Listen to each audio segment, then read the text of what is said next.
agradecer à Secretaria Municipal de Educação do município de Natal, né, a pessoa de Alessandra, por esse convite de poder estarmos aqui para dialogarmos sobre essa temática tão relevante, né?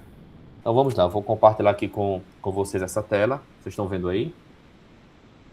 Sim, né? Inteligência Artificial na EJA, trilhas éticas e práticas para a educação humanizada. Eu sou o professor Stefan Oliveira, minha apresentação inicial já foi feita e vamos aqui dar continuidade, né? Eu trago para apresentar a vocês uma reportagem, tirei do site Agora RN, de 8 de novembro de 2025. A data está aí no canto superior da tela. E aí, essa reportagem tem o seguinte título: Rede Estadual de Educação do RN usa inteligência artificial para combater a evasão escolar. Essa reportagem, alguns podem até inicialmente achar que ela é recente, mas na realidade essa reportagem ela é de 2019, conforme vocês podem ver aqui embaixo, no canto inferior, né, lado direito da tela. 22 de novembro de 2019. Então, ou seja, há 6, 7, 8 anos nós já temos a presença de inteligência artificial na educação. E a despeito de nós considerarmos que a inteligência artificial ela é algo, digamos assim, da última década, que ela emergiu, que ela se expandiu, que ela está mais presente a partir da última década, isso é algo que nós precisamos desconstruir. Por quê? Nós temos, digamos assim, basicamente dois tipos de inteligências artificiais, né? A inteligência artificial, ela é, digamos assim, o macro, ela é o global, e elas se organizam em inteligências analíticas e generativas, né? Nós temos aquelas inteligências artificiais analíticas e as generativas. Quais são as diferenças? Como, por exemplo, essa reportagem aí trata de uma plataforma buscativa escolar, que provavelmente alguns conheçam, que ela é uma plataforma analítica. Ela vai ser alimentada com os dados, os nomes dos estudantes, e quando atingir aquele percentual mínimo de frequência, né, 75% de acordo com o LDB, a plataforma vai emitir um alerta para dizer, para informar que aquele estudante está em risco de evasão. Então, isso é um exemplo de uma inteligência artificial analítica. Ela faz análise mais voltada para o quantitativo. Já a inteligência artificial generativa, que é o que nós hoje estamos aqui se propondo a discutir, é como o próprio nome já diz, né? Generativa. Ela gera conteúdo. Né? Ela gera, como por exemplo, gêneros discursivos, a produção de uma carta. Ela gera, como por exemplo, uma imagem. E aí nós precisamos fazer inicialmente essa diferença entre a IA analítica e a IA generativa. Então, ChatGPT, Gemini, a DeepSeek, que é a chinesa, todas essas IAs, elas são consideradas generativas. Essas sim, elas emergiram na última década, mas as analíticas existem há, desde a década de 80. Quando nós, como por exemplo, utilizávamos lá no início dos anos 2000, final da década de 90, o telefone, o orelhão, para entrar em contato com é, uma, uma operadora de cartão de crédito, enfim, buscar algum serviço do governo federal. É muito comum utilizar o telefone, como por exemplo o INSS. Quando nós atendemos a ligação, a central eletrônica nos passa uma série de informações em que nós vamos escolher as opções que nós queremos. Então, quando nós clicamos, ela direciona a ligação para a nossa opção. Então, isso é um exemplo de inteligência artificial também analítica. Então, nós precisamos desconstruir também que a concepção de que a inteligência artificial ela é somente aquelas que nós temos mais, digamos assim, familiaridade, que nós estamos aprendendo a desenvolver a partir das tecnologias de informação e comunicação, como essas que eu citei. Então, nós temos esses dois exemplos que vocês precisam compreender bem a diferença entre a IA analítica e a IA generativa, certo? Então, aí é um belo exemplo de como a inteligência artificial analítica ela está presente na educação. Aqui nós temos um outro exemplo, foi uma reportagem do site da Assembleia Legislativa do Rio Grande do Norte, em que a Assembleia se propõe a discutir a IA no setor público, os desafios, as possibilidades, os limites e a questão ética, que é uma das abordagens que nós faremos aqui, né?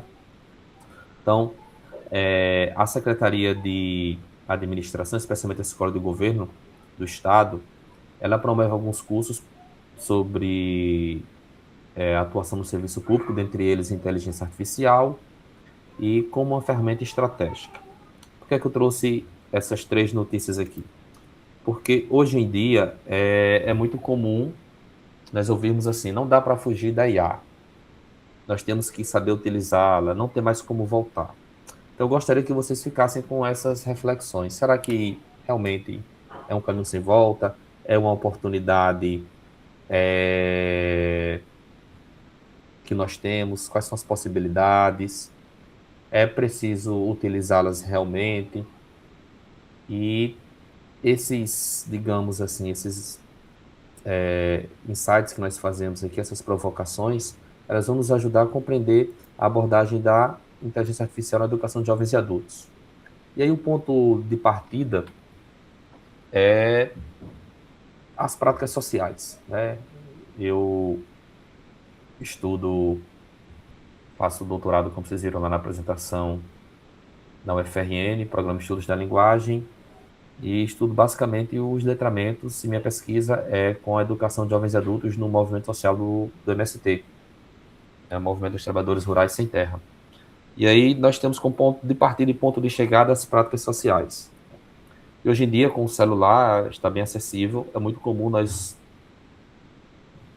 termos acesso a determinados conteúdos, e esses conteúdos, eles precisa de uma análise crítica. Nós precisamos compreender, como por exemplo, ao compartilhar uma notícia, uma reportagem, uma charge, uma tirinha, fazer análise crítica desse conteúdo. Essa reportagem é da Veja, conforme vocês estão vendo, e é uma reportagem de praticamente 3 meses atrás, né? Quase 3 meses, do dia 24 de novembro de 2025. Observe esse destaque que está aqui em amarelo, né? Esse parágrafo aqui em amarelo, lá direito da tela.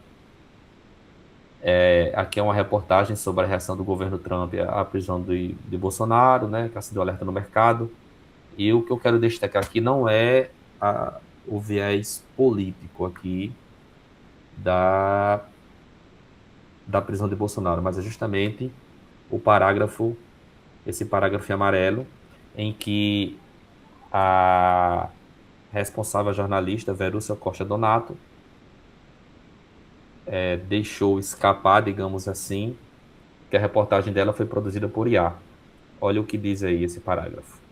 Se quiser, produzo também uma nota radar, um complemento econômico ou uma versão mais dura com tom de bastidores.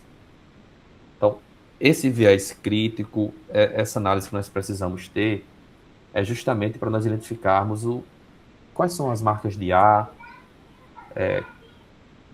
até que ponto é ético a produção de reportagens, de notícias, de planejamento escolar, de atividades pedagógicas com o uso da IA, né? Como ela pode ser um recurso e não ser autora das nossas práticas pedagógicas, né? E aí a Veja, diante do deslize, né, depois foi identificada, a própria Veja fez a correção. Ela publicou no Instagram a seguinte correção, a seguinte nota. Veja Negócios publicou em seu site, por engano, a versão inicial de um texto produzido com auxílio de ferramentas de IA. Em fase de testes, o assistente de IA resume trechos de vídeos de programas como o Mercado, apresentado por Verusca Donato. As falhas do texto foram corrigidas em uma segunda versão que está no ar. O site pede desculpas pelo erro. A seguir é o texto corrigido. Então, se vocês observarem, muito possivelmente várias dessas notícias que nós lemos, várias produções, gêneros que circulam em nossos meios sociais, nas nossas interações, elas são produzidas por IA. E a gente só fica sabendo se tivermos um olhar bem apurado, um olhar crítico sobre as marcas de IA, ou se cometer um deslize, a autora, né, a produtora, cometeu um deslize como esse. Tá bem? Então, a IA ela vem transformando a gestão pública, automatizando processos, otimizando decisões, né, ampliando acesso à informação. Isso aí é fato, é incontestável, certo? Porém, nós precisamos ter critérios, especialmente éticos, como, por exemplo, violação de dados e privacidade, reforço de preconceitos e vieses. É muito comum as inteligências artificiais elas reproduzirem preconceitos, né? Desinformação também, perda da transparência e responsabilidade pública. Vocês estão muito caladinhos, né? Aí eu gostaria de fazer uma provocação a vocês. Eu gostaria de saber se vocês já identificaram, já têm alguma vivência, alguma experiência em que o uso da IA não levou em consideração princípios éticos que nós vamos abordar, que princípios são esses, e se vocês reconhecem algum desses riscos aí no uso das inteligências artificiais. Professor Jordão, pode ficar à vontade. Boa noite. Boa noite, Vocês me Vitor. ouvem? Sim, sim, perfeitamente. Boa noite, professor. Boa noite, colegas. Rapidamente, eu coloquei até aí no chat, teve uma certa ocasião que seria oferecido um discurso de acolhida para pais e estudantes. Era um discurso reflexivo, tinha a ver com a disciplina que eu leciono, né, que é educação religiosa, ensino religioso. Era reflexivo, era alusivo também a uma comemoração e queriam que eu utilizasse, ou trouxeram já pronto, um discurso feito totalmente por uma inteligência artificial. Disseram, por que você não usa esse discurso aqui? Por que você não usa a inteligência artificial? E aí eu fiz o questionamento. Mas será que um discurso de acolhido, que vai ser proferido por um professor dirigido à comunidade escolar, aos pais, aos alunos, de uma área que o professor leciona, será que eu preciso usar realmente esse recurso integralmente? Não seria muito melhor uma fala espontânea, uma fala humanizada, né? Então, eu queria compartilhar com os colegas essa experiência com o professor. Uma ótima experiência, professor Jordão. E aí nós temos um conflito ético, né? Inteligência humana e inteligência artificial, né? A serviço de quê? A serviço de quem estão essas inteligências artificiais? É algo que nós precisamos discutir, né? A serviço de quê e a serviço de quem? E uma das questões principais que o professor Jordão levanta aqui é justamente a concepção de autoria. A partir do momento que o Chat GPT, o Gemini, a DeepSeek, ou a da Microsoft, né, a Bing, produz um texto desse, de quem é a autoria realmente, né? Pois não, professor? Não, eu falei, o da Microsoft se referia ao Copilot. Sim, também. Então, essa questão da autoria, ela precisa ser também levada em consideração, e nós vamos ver justamente isso. Questões éticas, né? Se eu fosse falar aqui sobre ética, eu penso que a noite inteira e eu não conseguiria resumir tão bem o que é a ética e ser bastante claro e preciso como um grande filósofo que nós temos, né, contemporâneo, que é o Mário Sérgio Cortella. Então, eu vou passar um videozinho aqui acho que é 1 minuto, é um recorte de um vídeo, na realidade, um recorte, em que ele explica o que é ética, tá bem? Vou compartilhar aqui com vocês. Vou só pedir, se tiverem, vocês me avisem aí. Aqui.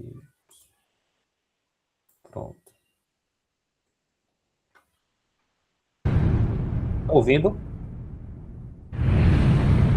Sim, sim, estamos ouvindo. Olha O que só. é ética, A professor? ética é o conjunto de valores e princípios que a gente usa para decidir nossa conduta. A vida, como nós somos livres, nos coloca 3 perguntas: quero, posso, devo. Há coisas que eu quero, mas não posso, coisas que eu posso, mas não devo, coisas que eu devo, mas não quero. Como é que é? Isso significa Tem que anotar que essa a frase. ética, olha só, a ética são os meus princípios para decidir se aquilo que eu quero é aquilo que eu posso e aquilo que eu devo.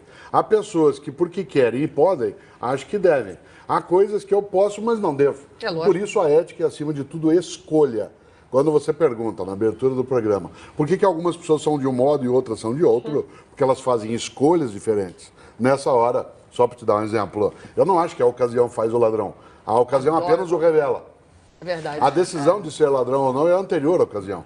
Milhares de pessoas todos os dias no nosso país se deparam com a ocasião do deslize e não deslizam. Pagam a conta, têm dificuldade, sofrem privação, mas não degeneram. Nessa hora, ética é escolha. Eu posso escolher na vida o malefício ou o benefício. Você sabe disso, nós somos capazes de sermos anjos ou demônios. Eu sou capaz, por exemplo, quando eu era criança, de ir na escola, meu irmão vinha correndo e eu o ajudava. Mas também eu mesmo era capaz, de, quando ele passava correndo ao meu lado, colocar o pé para ele tropeçar. Claro. Eu sou capaz de dizer para minha mulher que eu a amo, mas sou capaz também de pegá-la firme numa coisa que eu sei que eu vou machucá-la. Por isso é escolha, sempre é escolha. Por isso ética não é cosmética. Ética não é uma coisa que a gente use de fachada e que possa ir degradando no nosso dia a dia. Ah, é possível acabar com a corrupção? Essa é sempre a grande... Jamais. A corrupção não tem fim porque ela exige algo. Para ela terminar, é preciso que acabe a liberdade humana. A corrupção é uma possibilidade, ela não é uma obrigatoriedade. Uma sociedade pode cercar tudo que limite que a liberdade seja mal usada, mas ela, para terminar, teria que extinguir a liberdade humana. Mas, nós claro, somos livres. a gente não tem como. Pronto, esse é o recorte que eu trago aqui para vocês sobre a ética. Deu para compreender bem o que é ética? Ética é... Cortella resume em uma palavra. Ética é o quê? Segundo Mário Sérgio Cortella. Eu sei que é Escolha. escolha. Né? Eu sei que é uma expressão encapsulada, que envolve muitas coisas. Né? Mas ética, ela é uma escolha. Né? Necessariamente é uma escolha. Então, vocês estão observando aí na tela esse slide e em relação às inteligências artificiais, nós precisamos compreender os vieses algorítmicos. O que é isso? Vamos lá. Se vocês observarem aqui do lado esquerdo, vocês estão vendo uma imagem produzida por IA. E por questões éticas, eu coloquei aí a referência. Imagem gerada por IA, ChatGPT, OpenAI. Né? Nós temos um lugar nos Estados Unidos que muito possivelmente vocês aqui já ouviram falar, chamado Vale do Silício. Lá onde estão as Big Techs, né? Ou seja, as grandes empresas de tecnologias.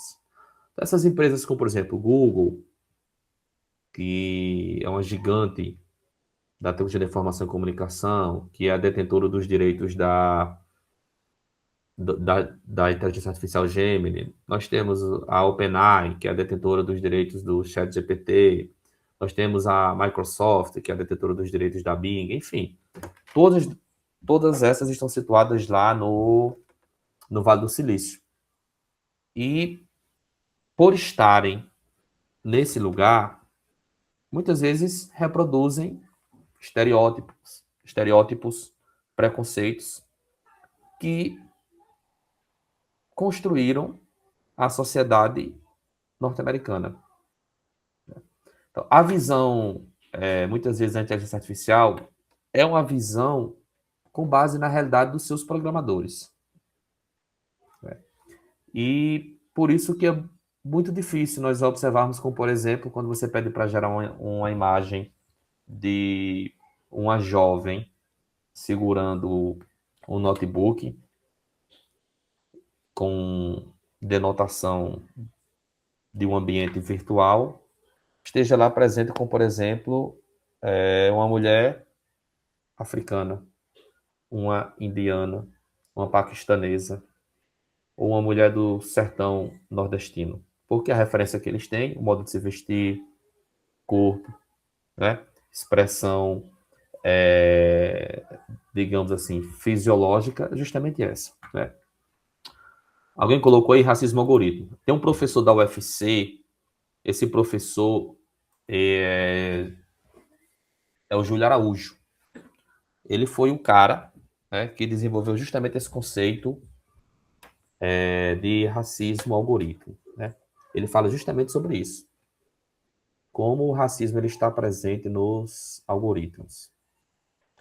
E nós vamos ver algumas questões éticas e como isso impacta o nosso fazer pedagógico na educação de jovens e adultos, né?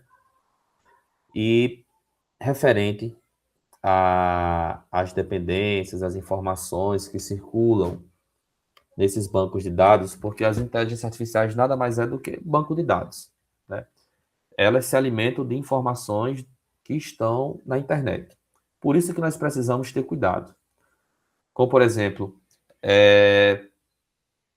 tem um livro do professor Júlio Araújo, eu tenho até ele aqui, mostro já cá para vocês, que ele justamente aborda algumas questões que nós não observamos ou sequer nós lemos quando assinamos os termos de responsabilidade, muitas vezes de um site, de uma IA, enfim, de qualquer coisa que nós encontramos na internet, digamos assim, qualquer coisa. Como, por exemplo, tem um termo que diz que quando nós acessamos, tem uma determinada plataforma, eu não vou dizer o nome, de conteúdo adulto, em que quando nós acessamos, quando você clica lá em aceita os termos, você está autorizando ela a filmar o seu rosto, enquanto você acessa os conteúdos.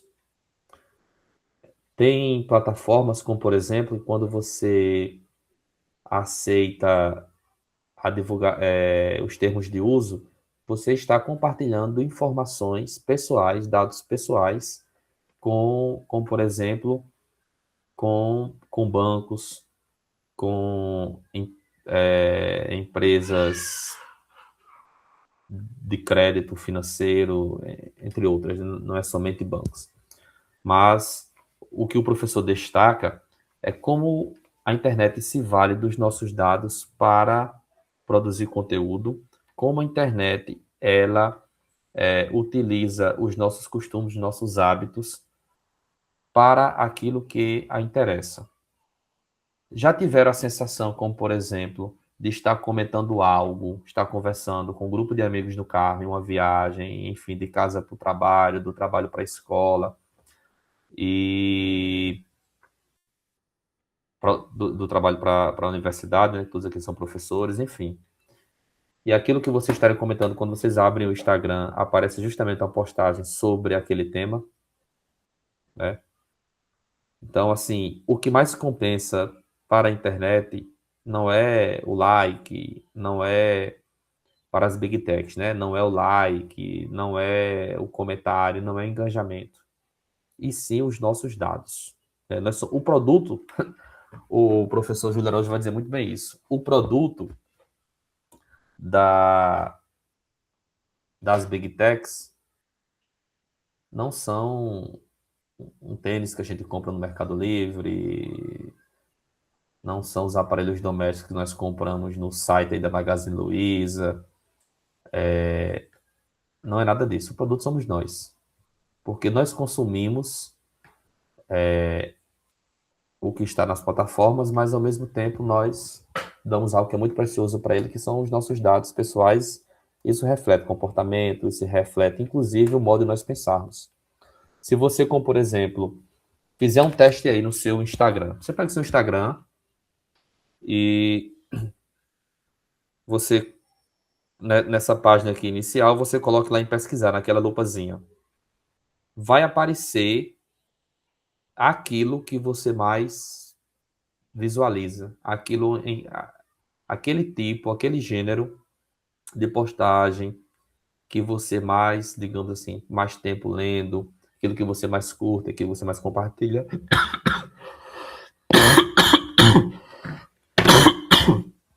Aquilo que você mais visualiza, né? E como falei, o principal produto não é o like, não é aquilo que eles postam. E justamente são os nossos dados, né?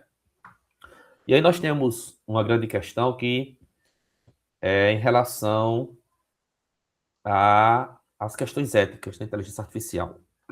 Infelizmente, nós não temos diretrizes éticas em, como, por exemplo, nos sistemas de educação, seja estadual, seja do município natal, nós não temos diretrizes éticas sobre o uso da IA. Ou seja, como é que eu posso utilizar a inteligência artificial na educação de jovens, adultos e idosos, né? É ético como, por exemplo, eu usar o ChatGPT para produzir uma atividade sobre substantivo, sobre as classes gramaticais, sobre colocação pronominal, e esse conteúdo vir infantilizado? Pode ser ético, alguém pode dizer ético, mas é inadequado. Como é que a gente pode ser ético e utilizar conteúdos adequados, né? Muitas vezes é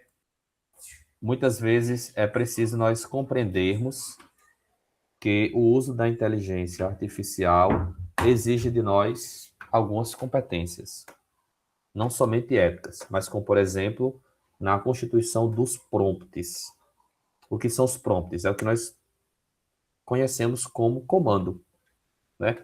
Então, o uso do prompt, o uso do comando, aquilo que nós pedimos, solicitamos à inteligência artificial, é muito importante, porque vai nos ajudar com as questões éticas, da forma como nós pensamos, a não reproduzir estereótipos, a não reproduzir preconceitos, a não reproduzirmos práticas discriminatórias que estão intrínsecas no banco de dados, e vai nos ajudar a termos decisões mais adequadas. Vou citar um exemplo aqui. Vou abrir aqui o Gemini, certo? E vou compartilhar com vocês essa tela, para nós termos um momento prático aqui. Qualquer momento, pessoal, vocês podem perguntar, viu? Fique à vontade aí. Vamos lá. Aqui tem o Gemini. Aqui o Gemini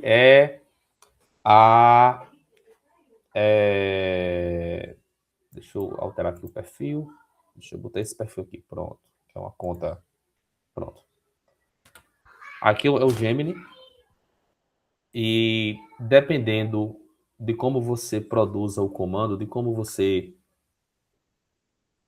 solicita a IA, ela vai te dar respostas mais específicas ou respostas mais gerais. Como, por exemplo, se eu solicitar para ela produzir um planejamento, vou colocar aqui. Produza um planejamento para a EJA sobre ética. Ela vai estar processando, ela vai dizer: planejar aulas de ética para a educação de jovens e adultos exige uma abordagem e respeito à bagagem de vida dos alunos, né? Essa expressão, bagagem de vida, até deixou destacado em negrito, né? É algo que a gente pode se discutir. O foco não deve ser apenas a teoria filosófica, mas como a ética se manifesta no trabalho, na família e na cidadania, né? Aí aqui traz a abordagem. Então, para nós utilizarmos as inteligências artificiais de modo mais específico, de modo mais adequado, é preciso nós, digamos assim, treinarmos a inteligência artificial. Então, vocês podem treinar a inteligência artificial para que elas gerem de acordo com os prompts, observando qual é o seu perfil. Por isso que o Gemini, ele tem esses genes. Genes é como se fosse um perfil. Então, você pode vir aqui e criar o seu gen, né? Como, por exemplo, aqui eu criei o meu gen. né, o meu perfil. Aqui tem assim, olha, perfil 1, trabalhador rural do MST. Perfil 2, pesquisador em estudos da linguagem. Então, aqui, dependendo do que eu coloque, como por exemplo, eu vou colocar aqui, como compreendo a ética. Aqui é um perfil, como devo compreender a ética. Esse aqui é um perfil de um pesquisador em estudos da linguagem. O que é que esse perfil diz? Deixa eu abrir aqui para vocês, para mostrar o que é que esse perfil ele diz sobre mim. Deixa eu mostrar aqui a vocês.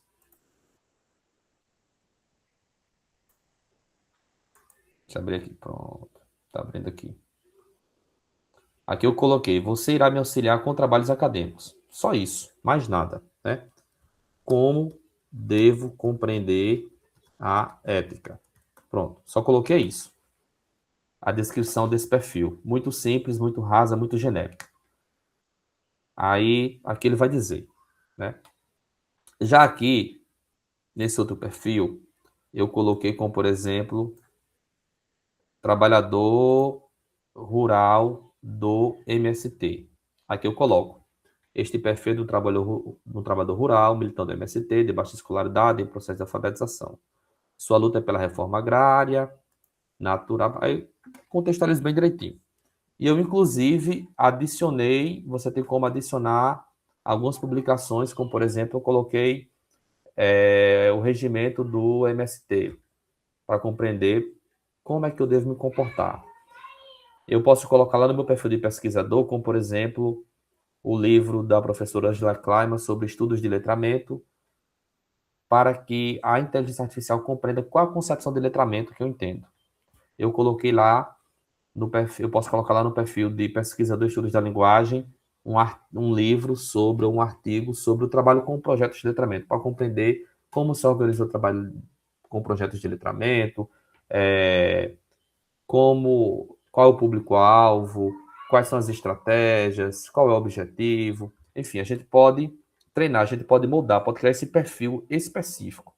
Pode ser para professor de EJA, e aí vocês podem colocar como, por exemplo, algum livro, alguma referência, e explicar muito bem. Aqui eu vou colocar como devo compreender a ética.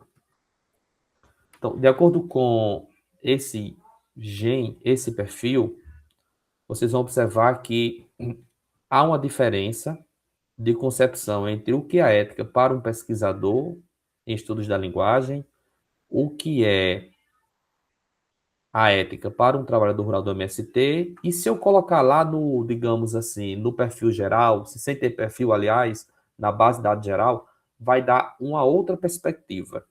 Olha a linguagem aqui. Bom dia, companheiro ou companheira. Esse aqui é típico de quem é militante do MST. Que prazer poder prosear um pouco sobre essas coisas da vida e da luta.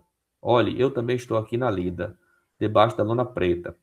Então, observe que aqui a linguagem, né, no acampamento, que é um dos lugares onde ocorre a mobilização social e política, acampamento, assentamento, no acampamento, ética é não pensar só no eu, mas no nós, e dividir um pouco. Observe que a linguagem que eu tenho aqui desse desse perfil de trabalhador rural, é diferente da linguagem do perfil do pesquisador em estudos da linguagem.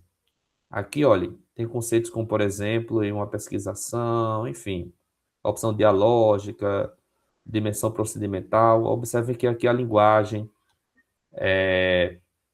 a forma de conceber a ética, ela é diferente, porque isso vai de acordo com o perfil que eu criei. Então, a sugestão que eu dou para vocês é que, para que muitas vezes possamos desconstruir algumas práticas inadequadas, é justamente criar esses perfis. Você pode criar no Gemini, pode criar no ChatGPT,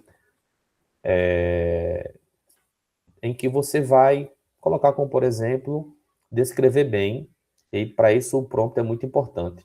Descrever bem quem é você, o que é que você espera, pode anexar livros da forma como você pensa, da forma como você compreende, dizer suas opiniões que são inaceitáveis, como, por exemplo, não admitir preconceito racial, social, e a inteligência artificial ela vai se moldar de acordo com o que você especificou, né? Por que isso é importante? Porque se nós formos aqui no perfil geral, vocês vão observar que a inteligência artificial ela ultrapassa todos os limites éticos. Vou citar um exemplo aqui. Quais são... Vou fazer uma pergunta aqui bem genérica, viu? Quais são as fragilidades do chat GPT? Vê o que ela responde? Opa, deixa eu ver aqui. Pronto. Não sei se dá para vocês observarem. Diz assim: o ChatGPT é uma ferramenta poderosa, mas como toda inteligência artificial baseada em modelos de linguagem, possui limitações estruturais e técnicas importantes. Aí ele vai dizer: primeira, fragilidades de conteúdo e lógica. Isso é a Gemini se referindo à colega dela, né? O colega dela, o ChatGPT. Alucinações. O modelo pode gerar informações que parecem totalmente convincentes, mas são factualmente falsas. Ele prioriza a verossimilhança, ou seja, parecer verdade sobre a veracidade. Falta de bom senso. Embora manipule bem a linguagem, ele não possui uma compreensão do mundo físico ou de lógica básica humana, o que pode levá-lo a dar respostas absurdas para problemas simples de cotidiano. Enfim, fragilidades técnicas de dados, viés, né, o bias. Como é treinado com dados da internet, o modelo pode reproduzir preconceitos sociais, culturais e de gêneros presentes nos textos originais. Então, a privacidade, informações sensíveis inseridas no chat podem ser usadas para treinar futuras versões do modelo, a menos que o usuário desative essa opção ou use versões empresariais. O uso malicioso pode ser manipulado para criar e-mails de phishing, códigos para malwares ou desinformações em massas, apesar dos filtros de segurança da OpenAI. Enfim, o que ela vai dizer, a própria Gemini vai dizer quais são as fragilidades e o quanto é perigoso e quanto nós precisamos ter critério a utilizar, como, por exemplo, o ChatGPT. E agora vamos perguntar ao ChatGPT quais são as fragilidades do Gemini. Aqui, ó. Olha o que o ChatGPT diz sobre o Gemini. Você conhece algumas fragilidades do Gemini? Sim. Como qualquer sistema de inteligência artificial, o Gemini apresenta fortalezas, mas também várias fragilidades e limitações reais. Problemas com precisão e alucinações. Olha, o modelo pode gerar respostas plausíveis, mas incorretas ou inventadas. Fenômeno conhecido como hallucination. Isso é especialmente crítico em áreas que exigem precisão. Desempenho inconsistente em tarefas profissionais. Pode funcionar bem com textos simples, mas falhar em documentos complexos ou análises profundas. Interpretando mal cláusulas legais e informações críticas. Isso aqui é bem interessante. Questões de privacidade e segurança, item 6.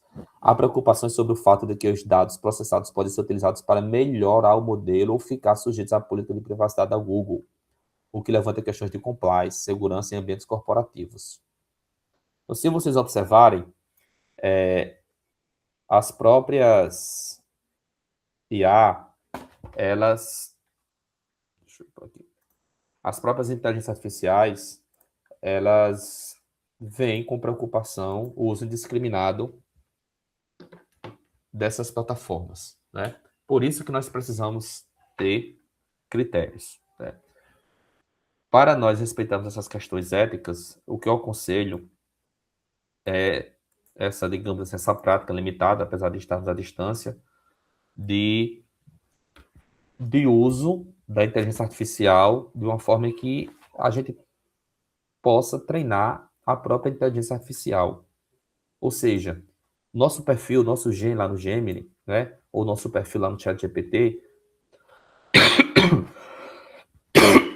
precisa dizer como devemos nos comportar, precisa dizer o que é que nós entendemos sobre racismo, sobre preconceito, precisa dizer como, por exemplo, o que nós compreendemos sobre identidade de gênero e respeitar como, por exemplo, a autoria, no caso nós, né? A partir do momento que nós colocamos um prompt, um comando, e aquilo gera e não passa por uma revisão, e a gente não faz essa leitura crítica, essa análise aguçada sobre a produção do conteúdo, nós não somos autores, né? Isso é importante porque, como por exemplo, especialmente aqui eu vou trazer uma reportagem em língua portuguesa, é muito simples nós identificarmos as marcas de IA, de inteligência artificial. Muito simples mesmo. Vou trazer um exemplo. Quais são as marcas de IA? Como é que nós, professores de língua portuguesa, de geografia, nós que estamos na EJA, transitamos muito, né, entre os componentes curriculares, e como é que nós podemos identificar as marcas de IA? Como é que nós podemos saber se a autoria ali é da IA ou é uma autoria nossa e nós utilizamos como recurso? É preciso vocês saberem, e se vocês produzirem, pedirem para produzir algo, como por exemplo, como eu solicitei aqui, para o ChatGPT gerar essa imagem de um diálogo, de um aperto de mão, na realidade, diálogo não, é um aperto de mão entre a inteligência artificial e a inteligência humana. O autor dessa imagem não sou eu só apenas inseri o prompt, o comando. De acordo com o ChatGPT, a OpenAI, a autoria, os direitos autorais pertencem à OpenAI, né, que é a desenvolvedora do ChatGPT. Como eu falei inicialmente, essas Big Techs, OpenAI, Google, Microsoft, elas estão lá situadas no Vale do Silício. E a estrutura da língua que elas utilizam é a estrutura anglo-saxônica, ou seja, a estrutura americana. E eles têm essa estrutura muito rígida, sujeito, mais verbo, mais complemento. Então, é uma tendência da inteligência artificial, qualquer uma delas, anglicizar a estrutura do texto, ou seja, deixar aquilo muito rígido. Nós temos mais flexibilidade com o uso da língua, né? Muitas vezes nós começamos com um complemento, né? Por isso que tem aquela regra básica lá na gramática da língua portuguesa, que o adjunto adverbial deslocado precisa estar separado por vírgula, né? Já a inteligência artificial não, a estrutura linguística é sempre essa estrutura rígida, sujeito, mais verbo, mais complemento. Então, quando nós observamos um texto muito redondinho, muito preso a essa estrutura, então, essa é uma das marcas possíveis de inteligência artificial. Obviamente que nós, seres humanos, podemos escrever um texto assim? Podemos. Mas isso não é comum, isso não é tão habitual assim nas nossas práticas de linguagem, né? Se alguém quiser fazer algum comentário, né, fica à vontade.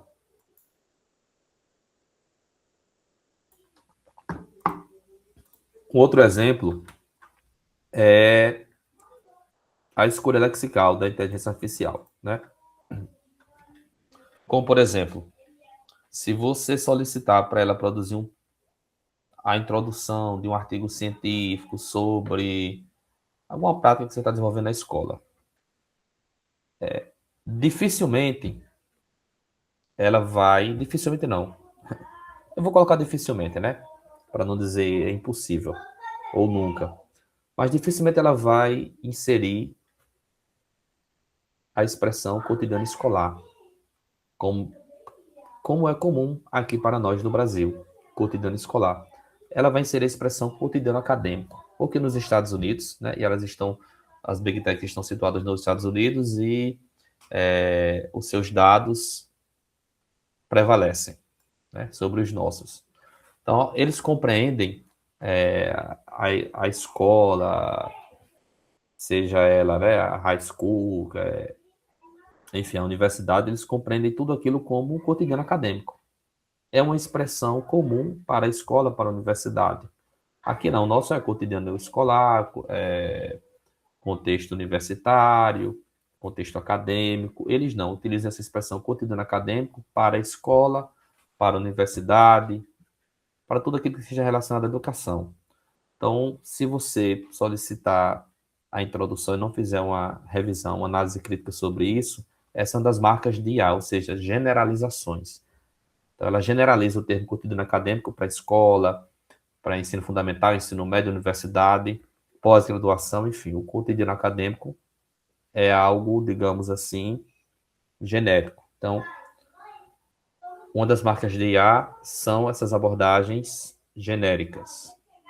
Como, por exemplo, se você for solicitar as considerações finais de um trabalho lá da EJA sobre letramento, vai trabalhar o letramento com o estudante. Estou trabalhando práticas de letramento com os estudantes, letramento crítico, e aí eu vou solicitar aqui para que ela produza um texto para servir de contextualização. A palavra letramento não vai aparecer.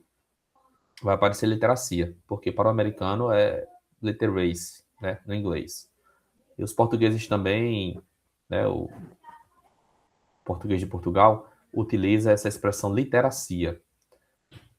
Então você vai procurar a palavra letramento, que aqui é a nossa compreensão no Brasil, na nossa formação de professores, nós compreendemos que a alfabetização é um processo, letramento é outro, são processos distintos, a despeito de serem dissociáveis, né? Mas vocês não vão ouvir essa palavra, não vão ver essa palavra letramento, vão ver literacia. E aí pode-se questionar a concepção, porque a forma como os portugueses, os americanos compreendem o literacy, a literacia, é diferente da forma como nós compreendemos aqui o letramento. Assim como também, se for tratar de alfabetização, como por exemplo, na Espanha, Argentina, nos países, né, de língua espanhola, eles não utilizam letramento, não há. É alfabetização, isso corresponde ao letramento, como nós compreendemos aqui, e às práticas de alfabetização. Então, essas questões de ser mais genérico e não ser específico, isso é algo em que as inteligências artificiais utilizam uma das marcas, que é termos gerais para questões aqui que nós tratamos de modo mais específicos, né? Uma outra questão é justamente esse modelo de estrutura sintática. A IA, qualquer uma delas, quando eu falo IA, é o conjunto, certo? Por isso está no singular aí. A IA, ela geralmente padroniza em períodos curtos, seguidos de longos. A voz passiva ela é frequente, né? É possível observar, ou seja, algo bem genérico, às vezes até clichê, frases condicionais do tipo, considerando X, pode-se afirmar Y. Então, essas são algumas marcas da inteligência artificial nos textos que nós podemos identificar, que alguns dos nossos estudantes podem apresentar, ou até mesmo nós podemos levar esses conteúdos aos nossos estudantes, e por isso que precisamos ter essa compreensão das possibilidades do uso da inteligência artificial, né? Eu trouxe aqui esses dois exemplos para vocês, o tempo é curto e nós ainda tivemos essa,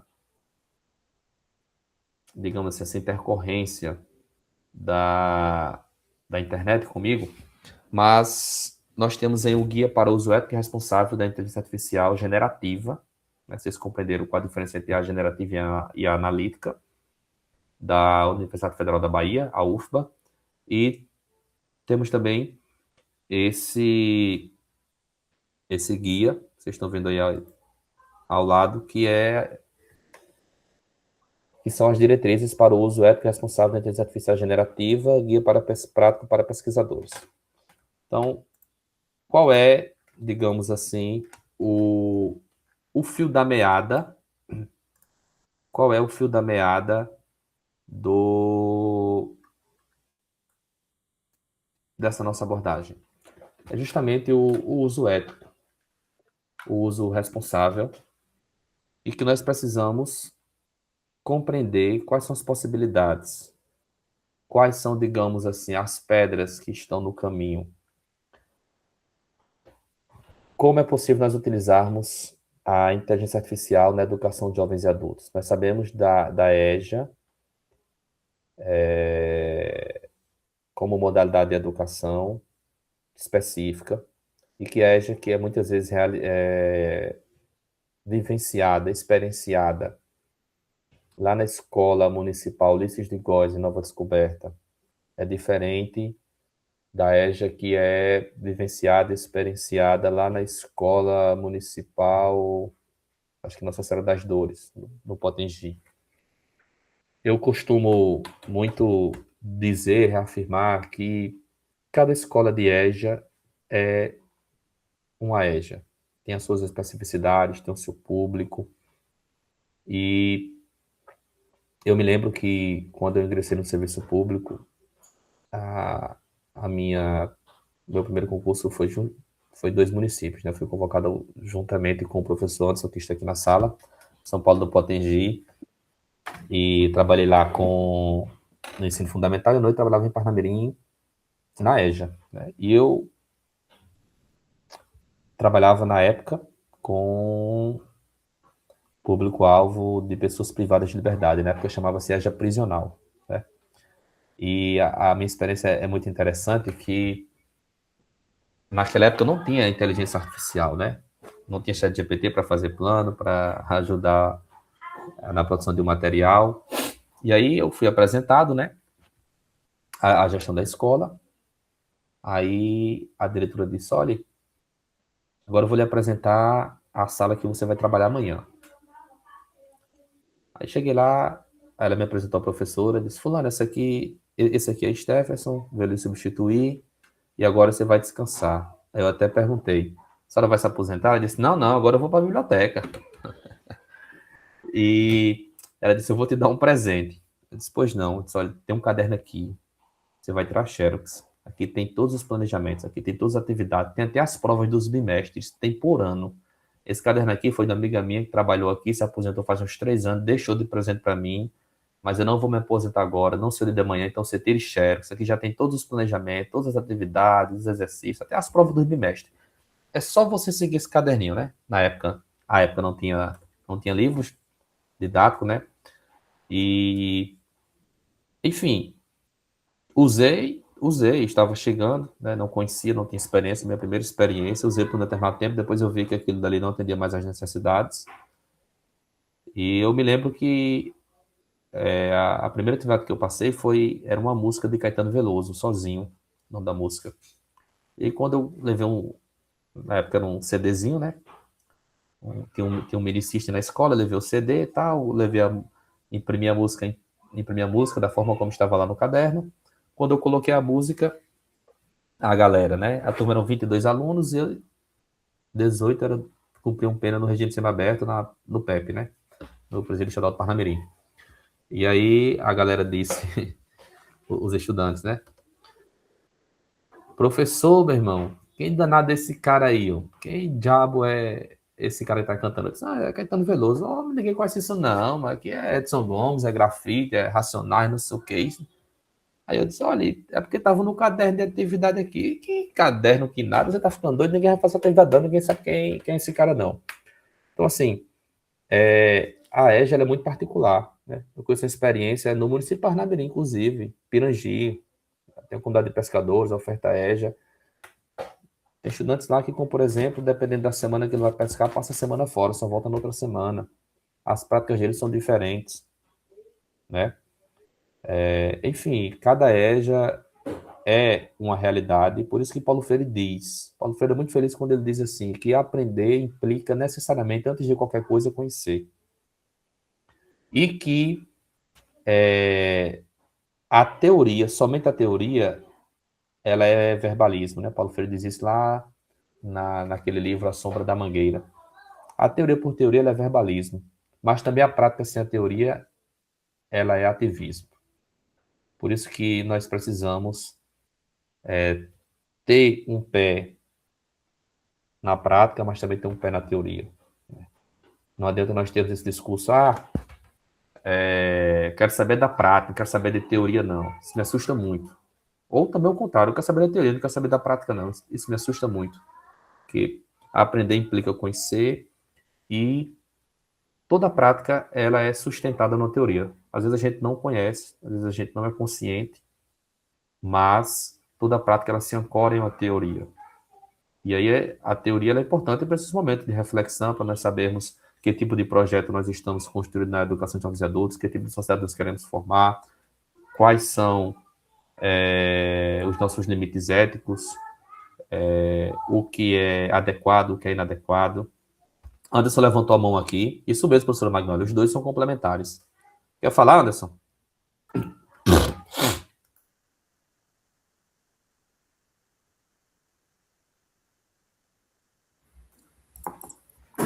Meu amigo, que satisfação poder reencontrá-lo nesse ambiente, mesmo que de maneira virtual.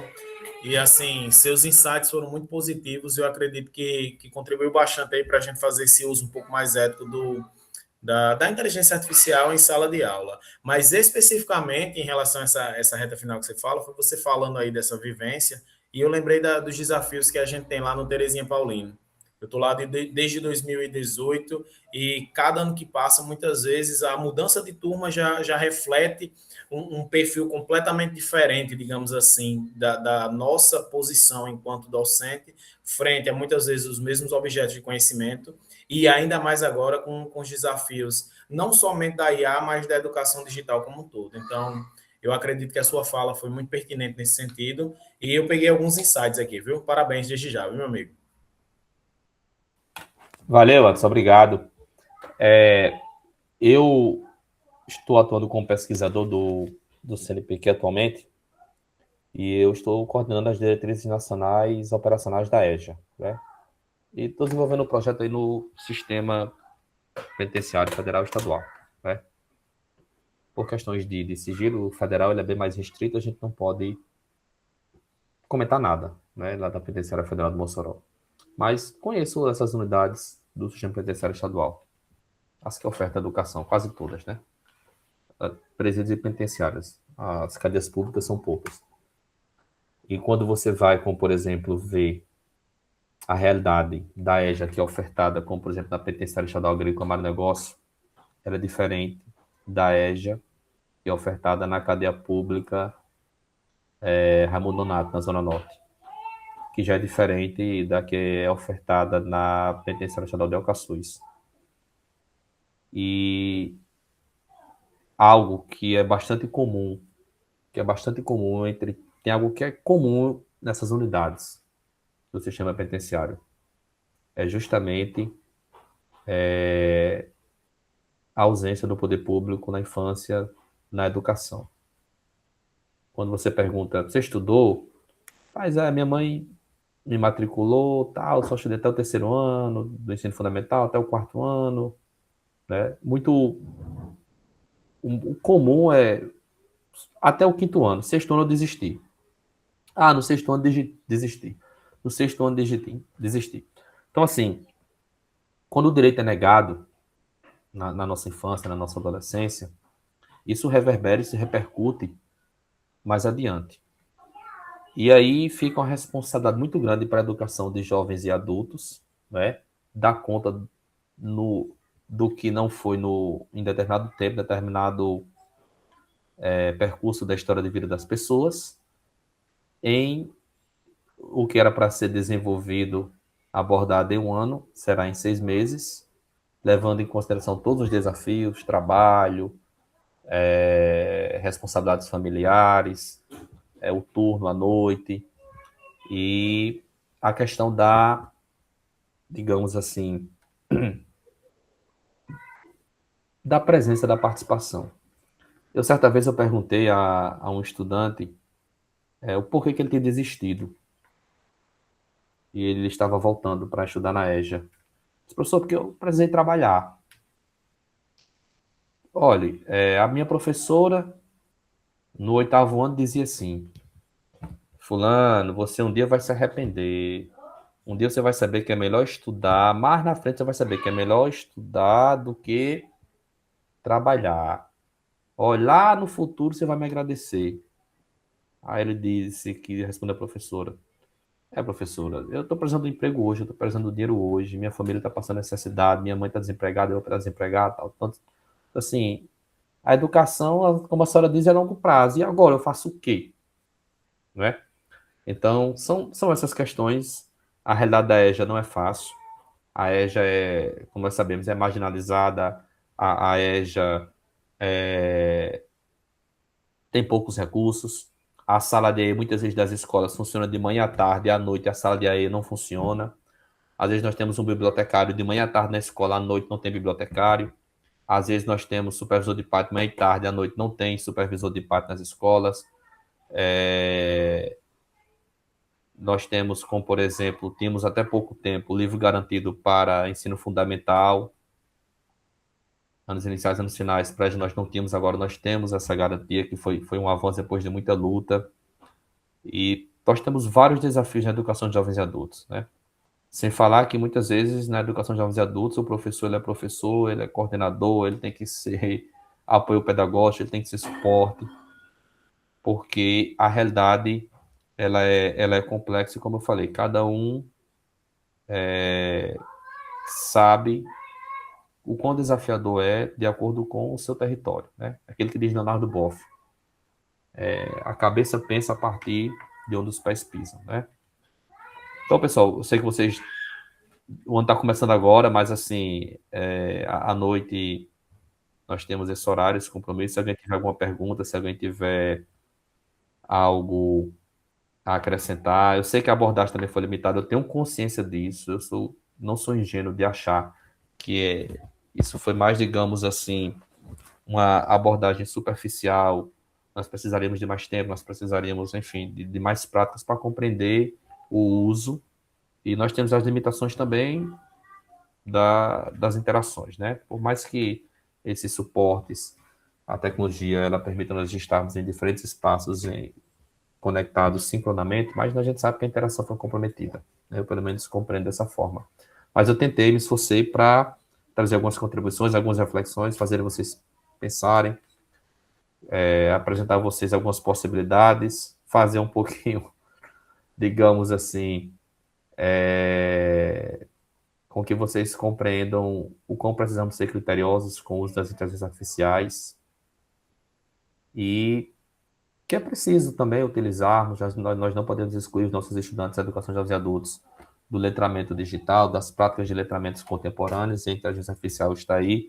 A gente precisa ter ética, respeitar algumas diretrizes, embora que nós não tenhamos diretrizes específicas na rede municipal de Natal, mas nós temos diretrizes gerais, como aquelas que eu apresentei. Eu vou compartilhar esse material com os organizadores aqui. E agradecer mais uma vez, Alessandra,